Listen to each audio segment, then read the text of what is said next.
英语学习系列，不再害怕开口说英语的反直觉突破。大家好，欢迎来到今天的解析。我们今天要聊一个大家都经历过，甚至很头痛的话题——学一门新语言。说真的哦，今天我们不背单字，也不讲那些枯燥的文法，我们要聊点更深层次的，到底要怎么彻底打破开口说外语的恐惧。如果你曾经一开口就结巴，紧张到想放弃，那你绝对要听下去。好吧，我们直接切入正题，来看看这句话。我的手抖个不停，我非常害怕被批判。想象一下那个情境，心跳加速，狂冒冷汗。这是一位叫 Haley 的语言学习者最真实的心声。他会有这种生理反应，真的不是因为他英文不好，而是他被恐惧给吞噬了。怕口音奇怪，怕文法讲错，怕看起来很蠢。这种感觉，相信我们很多人都经历过，对吧？这就带我们来到了第一部分，开口的恐惧，也就是那种压得我们喘不过气的完美主义。你知道吗？我们常常给自己施加一种超乎想象的压力，拼了命的想避开任何错误。黑里回顾他向人求助的过程时，发现自己其实一直都在问同一个让人有点心碎的问题：我够好吗？他意识到他已经完全失去对自己的信任了。当你不相信自己，你就会不断地向外寻求别人的肯定，把自信的控制权交给别人。哇，那学语言真的会变成一场自我怀疑的无尽折磨。那么究竟是什么导致了这种状况呢？进入我们的第二部分，找出根本原因。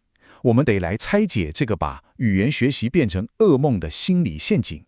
仔细看，这其实是一个超有破坏力的连锁反应。我们来顺一下这个恶性循环。一开始你觉得自己不够好，接着呢，你自然就害怕表达自己，越不敢开口，你就越怕犯错。那因为你根本在逃避练习，当然就得不到任何正向回馈。最后的结果就是你完全丧失了动力。这简直就像一个打不破的魔咒，这种焦虑感会直接卡死你所有的进步。就像黑里说的，这种感觉就像一块海绵，吸干了我们所有的自信和精力。这句话真的太贴切了。当你的脑袋塞满了自我怀疑，那种感觉不只是觉得挫折而已，而是整个人被掏空的疲惫感。这也完全解释了为什么有时候你明明乖乖坐在书桌前，却觉得脑袋宕机，什么都学不进去。既然知道了原因，我们该怎么自救？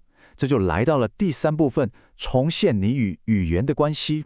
第一步就是停止逼迫自己，先把舒适感找回来。这就很完美的说明了旧方法和新方法的巨大差异。以前我们总觉得学语言就是要死背单字，啃那些枯燥的教材，老实说，这超级痛苦的。但新方法完全不同。黑里后来该怎么做？他开始每天早上用英文写日记，而且只写他真正意义、真正有兴趣的事情。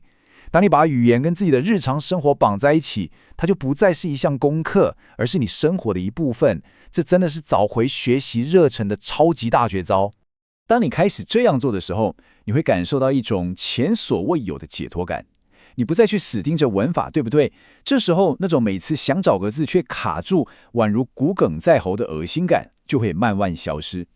放轻松之后，你会发现文字反而自然而然地涌现出来，你整个人不管是身体还是心理，终于从那种长期紧绷的压力中释放出来了。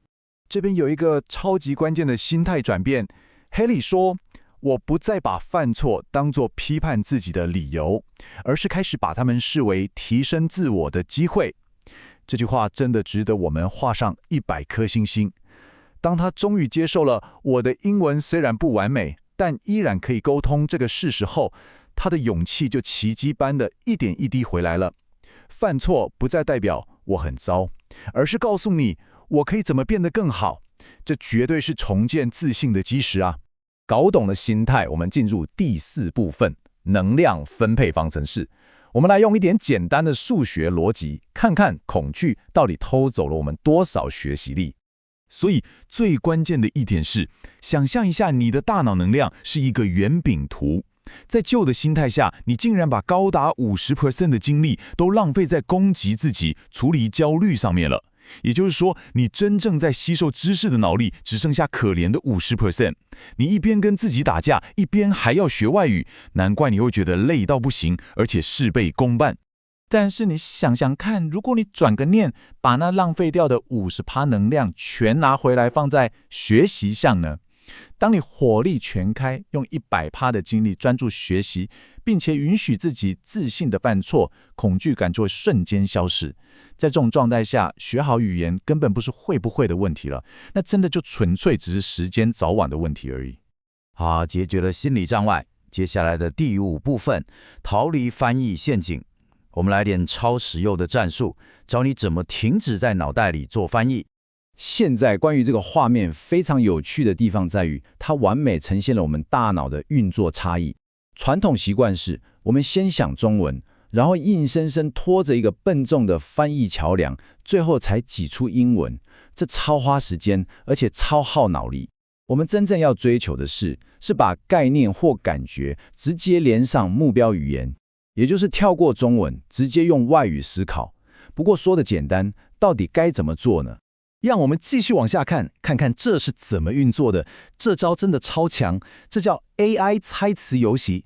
步骤很简单：第一，遇到不会讲的词，马上忍住去查字典的冲动；第二，用你仅有的，哪怕是支离破碎的英文，去描述那个东西的长相、功能或给你的感觉；第三，让 AI 去猜你到底在说什么。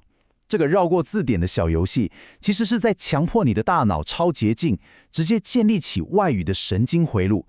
这招不仅好玩，效果真的是好到不行。今天的解析不知不觉来到了尾声，我想请大家记住这句充满力量的话：我们都在这座山上一起攀登，表现的不完美也没关系。学语言就像爬山，每个人配速不同，有时候跌倒弄得脏兮兮的，那又怎样？完全没关系。所以我想问问荧幕前的你，你准备好开始攀登你自己的那座山了吗？别再让那个我不够好的潜意识继续拖累你了。拥抱那些不完美，带着自信开口吧，这才是解锁语言能力最无可取代的钥匙。感谢大家的陪伴，我们下次解析见啦！